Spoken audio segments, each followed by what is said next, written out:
What's up, geeks and gamers? It's Odin coming back with a video, and today we've got the box office breakdown for this past weekend, which saw the release of Sony Pictures' Morbius film, which I have a review for on my OMB Reviews channel, and boy oh boy, just not a good movie at all. We also have the second weekend of The Lost City, and well, things aren't looking very good for that, especially with it only having domestic release at this point in time, and that's really the only numbers that we have, and there's no indication that this film will have any massive international release that will somehow be able to save it. So we've got some projections that we can make on that film. We also have the fifth weekend of The Batman as it continues to rack up some money. We're looking at probably close to an $800 to $850 million finish for that film, which is impressive, but obviously far off from the $1 billion number that I originally thought was possible, as the numbers have not been nearly as impressive as they could have been. While Uncharted takes the number 4 spot with $3.6 million in its 7th week of release, still making some profits there.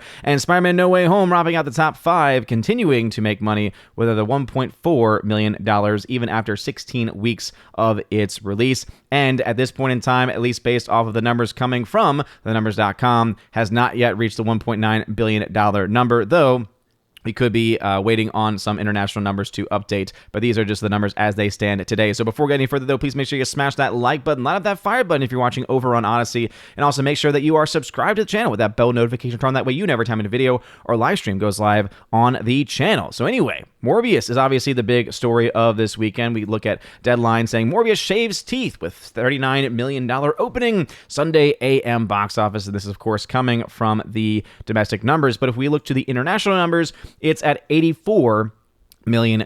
Now, though that is a good sign because of its budget, it's not all that impressive when all things are said and done.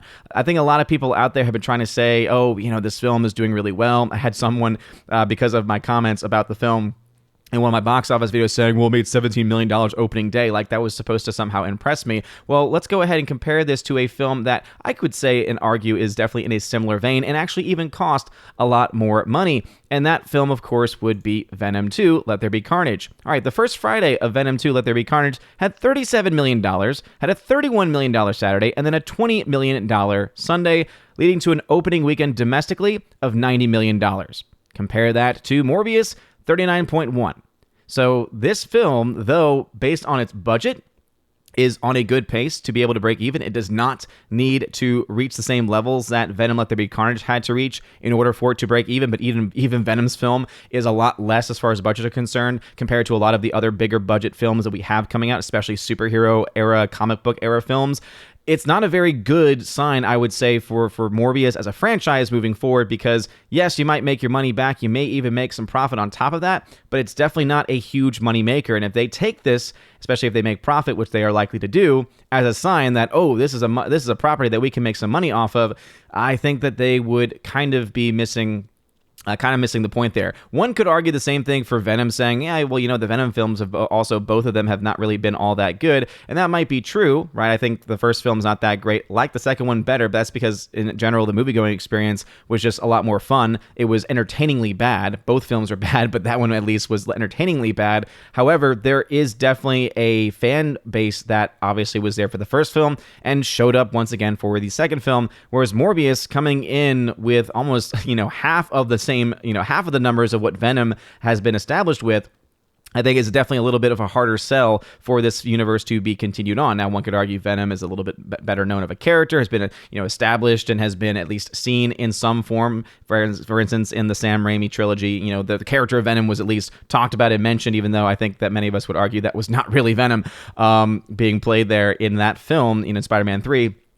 So therefore, it's a better known property, and then again, this is the second film in a franchise, and so therefore that's why it does well. But if you look to the first film in this franchise, it did better than the second film, so that also is kind of a bit of a hard sell to say as well. So anyway, Morbius, the sign and what we have from the box office indicates it is doing well enough so that it is likely to be able to break even and be able to make its money back and some profit. However, to say that it's a financial success, I think is definitely, as far as like being a major hit, I think is kind of missing, I think this comparison kind of blows that out of the water, saying, yeah, people really aren't all that crazy about Morbius. They just happen to, and Sony's been very good at this, had made a film for very little money, and a film that's really not all that good, but was able to have enough name recognition, or rather as far as just the character and connecting it, trying to connect it to the Spider-Man universe in various ways. And I would actually argue that they did so with some pretty sketchy marketing practices, but that would be going into spoilers there.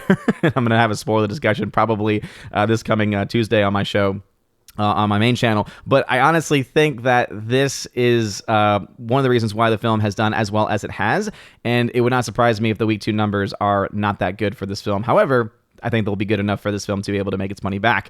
Different story for the film The Lost City, which in its second week of release has only got up to $54.5 million in the domestic market. As you can see, no international numbers there. We checked this the other day about whether or not this film was going to get an international release, and it is expected to have international releases in the coming days, but not really in a whole lot of countries, and so therefore we can't really expect a whole lot of money coming from those countries, which means that very likely this film will end up being a financial failure.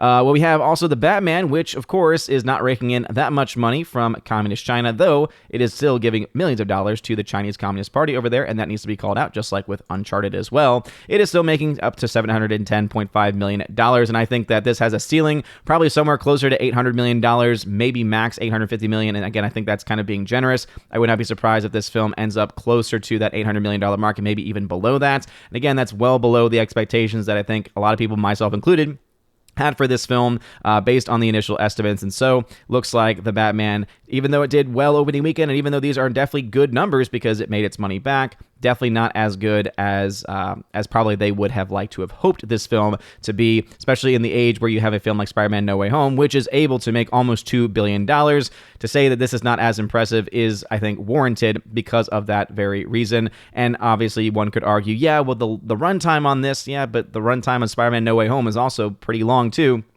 And so I think that again, talking about Batman franchise, Spider-Man franchise, I think you're talking about both very popular franchises there. I think that the comparison is still legitimate there. $363 million for Uncharted at this point in time kind of has pretty much just stopped making money at this point in time. However, it has gotten to the point where it is just making nothing but profit at this point. Spider-Man No Way Home at $1.89 billion, so very close to hitting the $1.9 billion mark. I still honestly think that's going to happen before it leaves theaters, but obviously this was the weekend I thought it was at least going to be able to do it by, but apparently it's slowing up enough in the international market, and we'll have to see if there's any updates to this as the day goes by. As again, the numbers sometimes fall behind on their numbers, whereas Box Office Mojo sometimes makes mistakes and falls behind on their numbers as well, which is why I don't have that site up. The movie Dog still doing, again, not making that much more money, but has made enough at this point in time. X not making anything really, and Sing 2 continues to be the most impressive, I would argue, as far as just being able to add on money every single time this film is going to cross easily $400 million before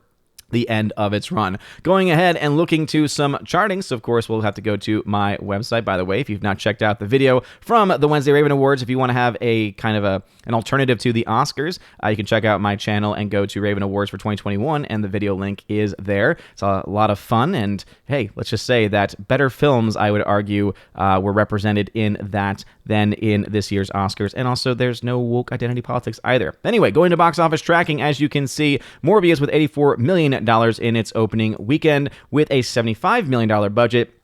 Only needs to make another $100 million or so in order to break even. So therefore, I think this film is pretty darn safe. As you can see right now, it's $62.1 million in the red. And I imagine that by next weekend, it will probably get pretty close to breaking even. If not by next weekend, then by the end of its third week of release, as this film doesn't have to do all that well, even if it has a massive drop-off domestically, which could definitely happen. I think that this film will at least be able to hold on enough to make its money back and make a little bit of profit as well. The Lost City, as I mentioned, not really in the same position right now. It's looking at anywhere between a $64 and a $45 million loss, as this film cost around the same amount of money as Morbius did, but is not making nearly as much because it does not have any international money coming in or really any any strong international prospects at this point in time either. And so therefore we have those projections to have that film not make really anything and be a financial loss for the year.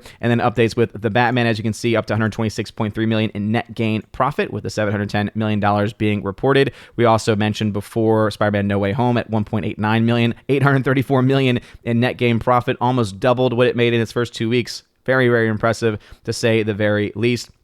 And it's, again, really, really strong. And Sing 2, as I mentioned before, definitely has the most impressive legs, not, again, because of total box office numbers, but look at this percent right here. So this is based off of the first 2 weeks. Most films tend to either double their first 2 weeks if they are really successful, or their first 2 weeks end up making up around 70% of their entire total, and possibly even more if they don't do well. As you'll see, most of the films that get released tend to fall somewhere in that number. This film right here has very much over-exceeded expectations based off of its initial opening, and has been able to find a lot of success, especially in the international marketplace, as far as being able to hold from week on to week on. And so kudos to them for being able to hold that film in that capacity, especially for a sequel to a film that I didn't even know people really had any care for whatsoever. But those are the box office numbers. What are y'all's thoughts? Let me know in the comment section down below, especially about whether or not you think Morbius is going to be able to break even. Again, I think that it's kind of guaranteed to do so because of the lower budgets and because just enough people are going to be able to go see it. But I don't think one could call it a huge box office success at this point in time. Let me know your thoughts about this and anything else I mentioned in the comment section down below. If you like this video, smash that like button, loud that fire button. And honestly, you're all amazing and beautiful people. Hope you all have a wonderful rest of your day, a blessed Sunday, and as always, God bless.